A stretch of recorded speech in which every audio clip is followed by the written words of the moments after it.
ایک دکاندار عبدالرحمان نے ابھی اپنی دکان کھولی ہی تھی کہ ایک خاتون آئی اور بولی، بھائی صاحب یہ لیجئے آپ کے 10 روپے۔ عبدالرحمان نے حیرت سے عورت کی طرف دیکھا جیسے پوچھ رہا ہو، میں نے تمہیں 10 روپے کب دیے تھے؟ عورت بولی، کل شام میں نے آپ سے کچھ سامان خریدا تھا، میں نے آپ کو 100 روپے دیے۔ سامان 70 روپے کا تھا، آپ نے 40 روپے واپس دیے جبکہ دینے 30 روپے تھے۔ عبدالرحمان نے وہ 10 روپے پیشانی سے لگائے، پیسے کے ڈبے میں رکھے اور بولا، بہن ایک بات بتاؤ، سامان لیتے وقت تم نے ہر 5 روپے پر مجھ سے خوب بھاؤ تاؤ کیا اور اب محض 10 روپے واپس کرنے کے لیے اتنی دور چلی ہیں۔ عورت نے کہا، بھاؤ تاؤ میرا حق ہے، مگر جب ایک قیمت طے ہو جائے تو کم دینا گناہ ہے۔ عبدالرحمان نے کہا، مگر تم نے کم نہیں دیا، پورے پیسے دیے، یہ 10 روپے میری غلطی سے تمہارے پاس گئے، اگر تم رکھ لیتی تو مجھے کوئی فرق نہ پڑتا۔ عورت نے جواب دیا، شاید آپ کو فرق نہ پڑتا لیکن میرے زمین پر بوجھ رہتا۔ میں جانتی ہوں کہ میں نے کسی کا حق جان بوجھ کر رکھا ہے، اسی لیے میں کل رات ہی واپس کرنے آئی تھی مگر آپ کی دکان بند تھی۔ عبدالرحمان نے حیران ہو کر پوچھا، تم کہاں رہتی ہو؟ عورت بولی، گلشن کالونی سیکٹر 8 میں۔ عبدالرحمان کے منہ سے حیرت سے نکلا، 7 کلومیٹر کا فاصلہ طے کر کے صرف 10 روپے واپس کرنے آئی ہو، اور یہ تمہارا دوسرا چکر ہے۔ عورت نے سکون سے کہا، جی ہاں، دوسری بار آئی ہوں، اگر سکون دل چاہیے تو ایسے ہی کام کرنے پڑتے ہیں۔ میرے شوہر اب دنیا میں نہیں مگر وہ ہمیشہ کہا کرتے تھے، کبھی کسی کا ایک پیسہ بھی ناحق مت رکھنا، کیونکہ انسان تو خاموش رہ سکتا ہے مگر اللہ پاک کسی بھی وقت حساب لے سکتا ہے، اور اس حساب کی سزا میرے ساتھ میرے بچوں پر بھی آ سکتی ہے۔ یہ کہہ کر عورت چلی گئی۔ عبدالرحمان فوراً کیش باکس سے 300 روپے نکالے، اپنے ملازم سے کہا، دکان کا خیال رکھنا، میں ابھی آتا ہوں۔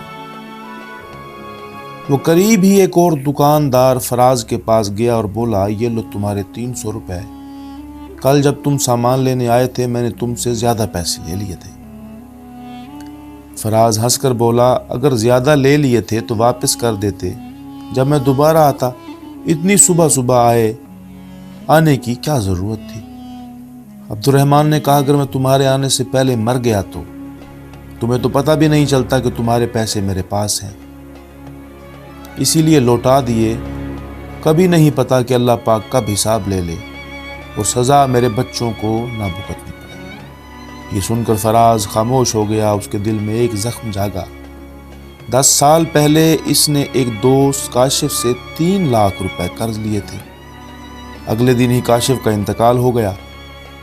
کاشف کے گھر والوں کو اس قرض کا علم نہ تھا تو کسی نے تقاضا نہیں کیا، لالچ میں آ کر فراز نے کبھی خود بھی واپس نہیں کیا۔ آج کاشف کا گھرانہ غربت میں زندگی گزار رہا تھا، بیوہ عورت گھروں میں نوکریاں کر کے بچوں کو پال رہی تھی اور فراز ان کا حق دبائے بیٹھا تھا۔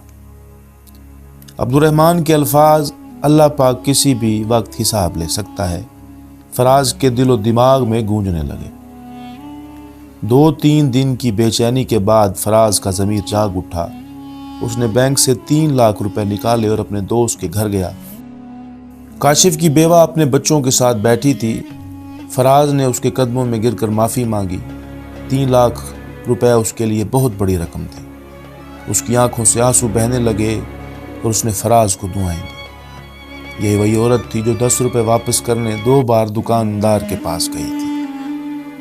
جو لوگ دیانتداری اور محنت سے جیتے ہیں، اللہ پاک ان کا امتحان ضرور لیتا ہے مگر کبھی چھوڑتا نہیں۔ ایک دن ان کی دعا ضرور سنی جاتی ہے۔ اللہ پاک پر یقین رکھو، ایمانداری ایمان کا حصہ ہے اور ناحق مال انسان کے رزق سے برکت چھین لیتا ہے۔